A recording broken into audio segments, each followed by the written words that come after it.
I'm not really sure where to start. You may have noticed that I've been slacking a little bit on the channel. That's nobody's fault. It's all on me 100%. For some reason, I feel like I lost the drive to just make things. I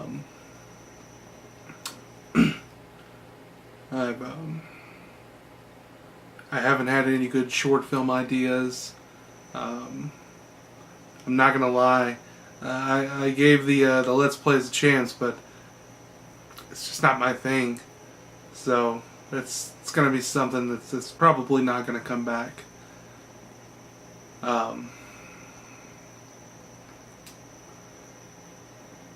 However, I do fully plan on getting back into it. In lieu of something that's happened to me.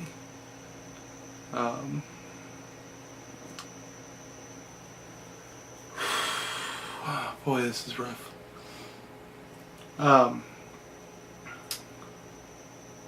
This video will probably be uploaded Monday the 24th, which was 4 days after my birthday, and 7 days since my father's funeral.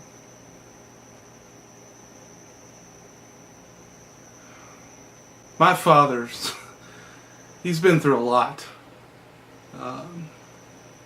Back in 2009, he went through a stint of cancer, but he fought through that. Even before that, he worked as a chemical engineer at a wastewater treatment plant. During working there at one point, he had developed an infection. Something as simple as just scratching your leg at the wrong time.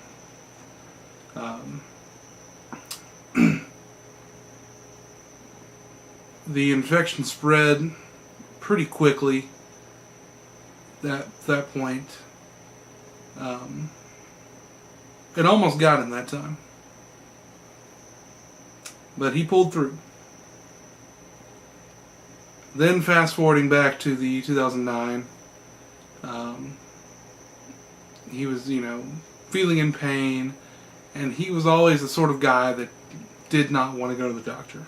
No matter what you told him, no matter what you did, no matter how much, you begged him or you threatened him, he didn't want to go. He just had severe anxiety about the issue, hated doctors. But eventually he did go. And he found out he had cancer. That was back in 2009. And he pulled through. He took those treatments, all the radiation. He lost all of his hair, but he made it through. And he was cancer free. He started growing his hair back, but he was never 100% after that. And that's no fault on him, of course. It's a hell of a thing to go through, and it can wipe some people out. But my dad's a stubborn fighter. So he pushed through that. In the past year or so, he seemed ill. We didn't know what was causing it. He didn't know what was causing it, but again, he refused to go to the doctor about it.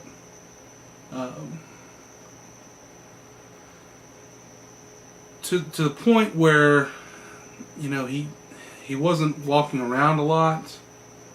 When he did, he didn't seem to be, fully steady on his own legs. And, we begged him, so please go to the doctor. And he didn't.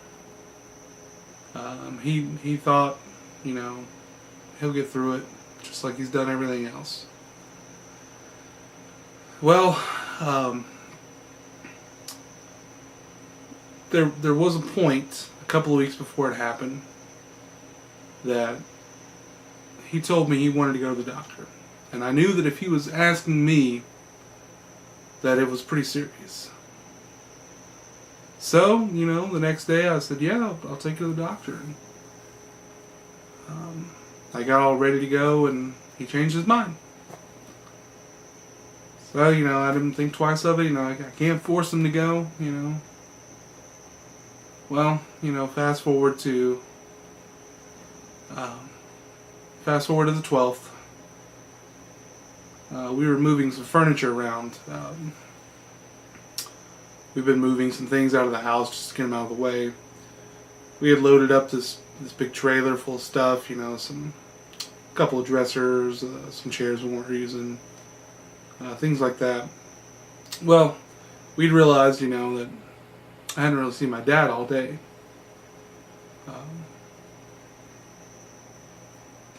To be honest, I hadn't seen him in a couple of days. But, everybody in the house had. This just on my personal, I hadn't seen him in a couple of days because by the time I got off work, he was already asleep. So,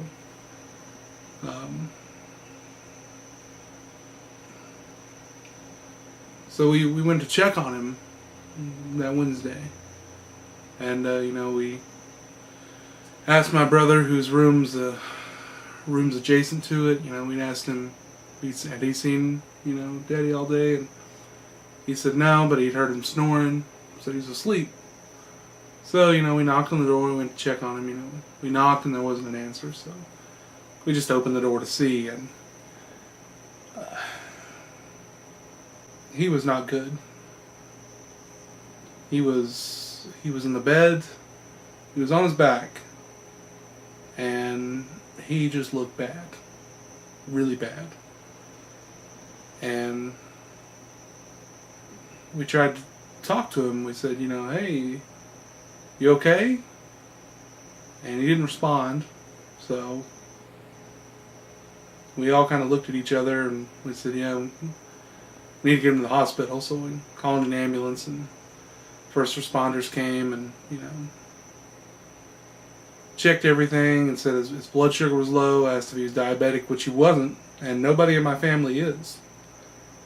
But they were highly surprised by that because of how low his blood sugar was. So they gave him a shot of insulin in the ambulance, got him off to the hospital. We went and finished unloading the furniture. So I went to the hospital the next day to go see him, and he still wasn't doing good.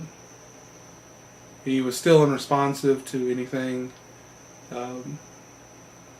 They had to put him on a ventilator and blood pressure medicine to keep his blood pressure up. So that was when we started, telling families, like, hey, he's not doing well. If you want to come see him in the hospital, that's where he'll be. So then Friday comes along, and we're all going to the hospital in the morning. We get there, and it's kind of everybody in the family. My uncle flew in,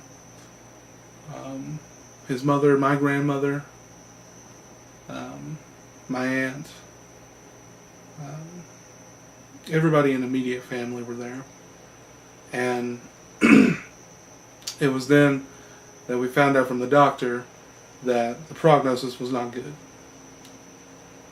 He was on 4 different blood pressure medications to keep his blood pressure up.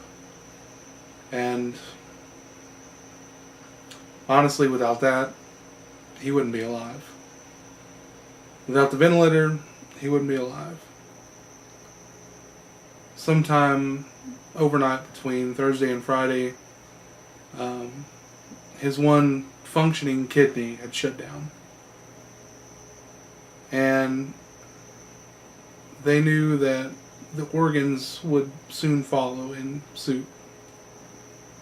So then it was left up to us if we should let him pass on peacefully. And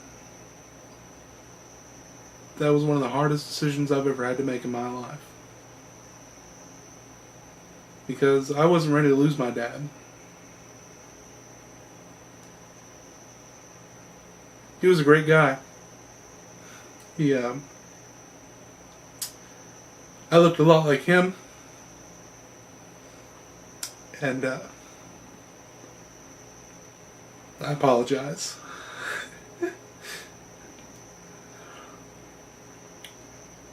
But I'd been with him my whole life.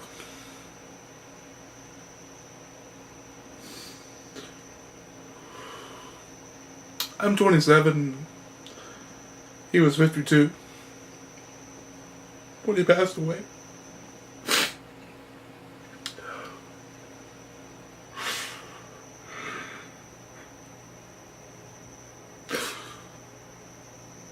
It still hasn't sunk in that I just won't see him again. I used to see him before I went to work, and a lot of times when I got out of work, he'd be there waiting for me. We just talked.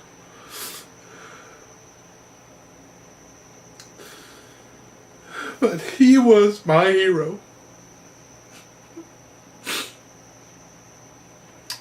To quote one of his favorite things, be something from the Marvel Universe. It takes... Anybody can be a father, but it takes a lot to be a daddy. And he was my daddy. He was the man that was with me since I was a little bitty baby. Up until last week.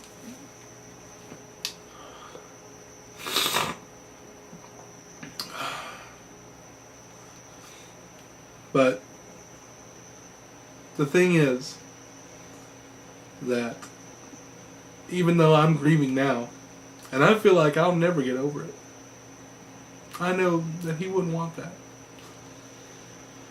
He wouldn't want me moping around, sad about him. That was the last thing he ever wanted. He wanted me to live my life. He wanted me to be a better man than he was. And in my eyes, it was impossible. In his eyes, he saw potential. He was always my biggest fan. No matter what I did, he was behind me 100%. When I first went off to college, it was tough because that was the first year that he had the cancer was when I went off to college. And luckily, he didn't live that far away, so I, took care of him every weekend during the summertime, that winter. For that year and a half, I was still with him. And I'll admit, I fucked up in college.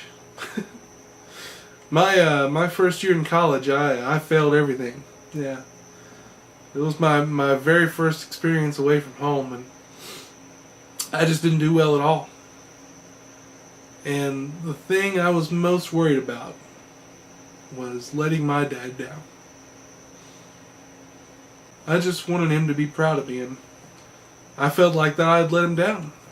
And when I told him, I said, I only passed a few classes, and I lost my financial aid for the semester, so I can't go back to the school, at least for a little while. And I remember he wasn't mad at all. He knew that I was there for 2 semesters, and I made a lot of friends, and I got a lot of experience on what not to do. And he knew that. He knew that, I did go, and I met new people, And I learned what I wanted to do and what I didn't want to do. And for him, that was okay. He was still proud of me. And no matter what I did, he was always proud of me. I've been making stupid videos since I was probably 11 or 12. I used to have a camcorder that would hook up to a VCR and record that way. And he would always watch whatever I did, and he'd laugh, and he loved it. He loved to see me doing what I love. That's why, just because he passed away, and my heart is forever broken, I will not stop doing what I do, ever. Because he wouldn't want that. He'd want me to pick myself up, dust off my britches, and give it the old heave-ho. But like I said, it still hasn't sunk in that he's just not with me anymore. And it might not ever sink in. There's always going to be those times where I might wake up and go to call him, send him a text, shoot him a message on Facebook, and midway through doing it realize that he can't respond. But I'm going to keep doing what I do. I didn't buy this green screen for nothing. I didn't buy this camera for nothing. My dad, he didn't give me that new computer for nothing.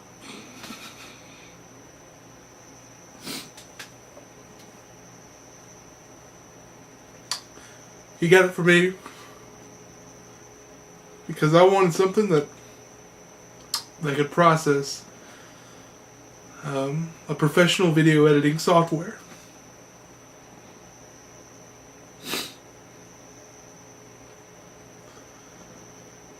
I knew I couldn't afford it. And one day, week or so before my birthday, it just shows up.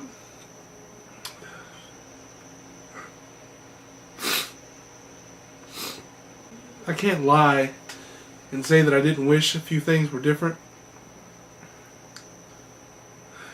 For one thing, I want my dad with me. But we had our ups and downs. We had a lot of downs. And there was a time that I didn't think I'd ever forgive him for some things that he did. But I was a teenager then. Looking back, I was pretty stupid. And he'll admit too, looking back, he was kind of stupid about some things too. But that's just a family trait. Sometimes, we can be bullheaded and stubborn about the dumbest things. And it can get in the way of life. I needed to get this out. And I needed to let everyone know that I may be down right now. And I may be down for a while. But that's not going to stop me. I'm still pursuing my career. I'm still going to be doing what I do. And you know what? My dad, he made one suggestion a while back. He wanted me to do movie reviews. It's something I dabbled in a while back, I didn't do very well. I kind of rambled a lot, and they were really long, but it's definitely something I'm going to pick back up in his memory. Every one of my movie reviews will be dedicated to my father. Everything that I do on this channel will be dedicated to my father. Because he was my number one fan.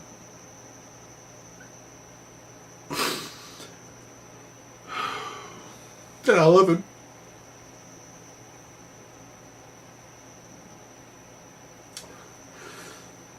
I just want to thank you guys, all the support.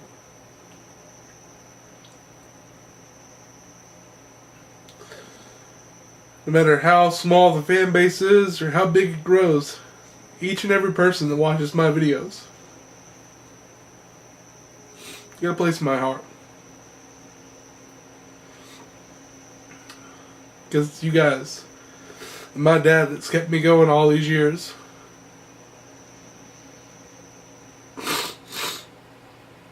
I know I may have lost him, but I'm not going to lose you guys. No matter what, I'll always have you guys.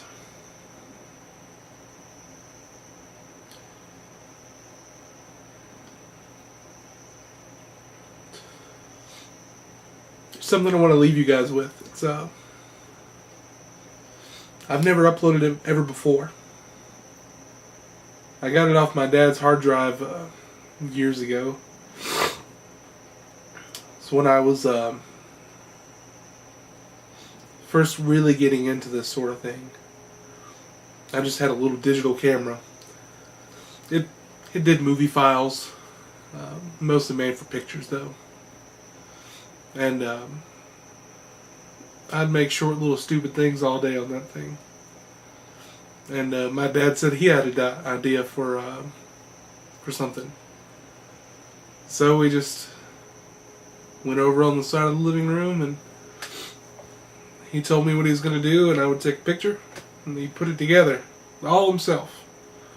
He put that all together by himself into I want to say sort of stop motion, but not quite. More slideshow.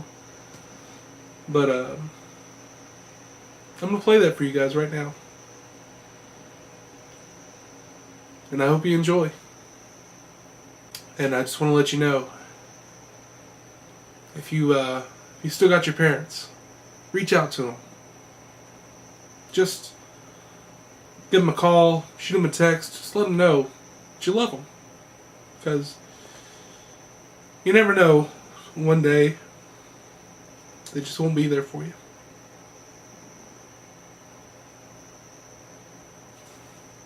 Thank you guys.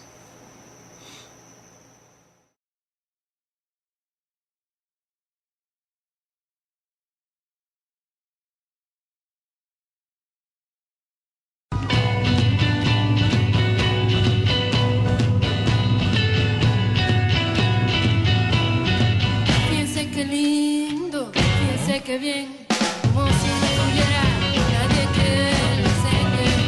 Siempre en la calle, acosando las muchachas. Llama mamacita, mamacita, ven pa' acá. Vamos, nena, ándale muchacha, a callar a todas los que no nos hablan bien.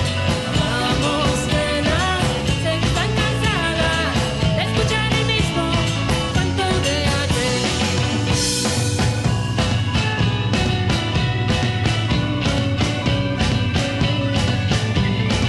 Hombre irrespetuoso, pena me da. Obviamente usted no sabe qué es lo que nos gusta. Le daré este consejo, es usted un caballero. A las mujeres nos hay que respetar. Vamos, nena, ándale muchacha, a callar a todos los que no nos hablan bien. Vamos, nena, sé que están cansadas de escuchar el mismo cuento de ayer.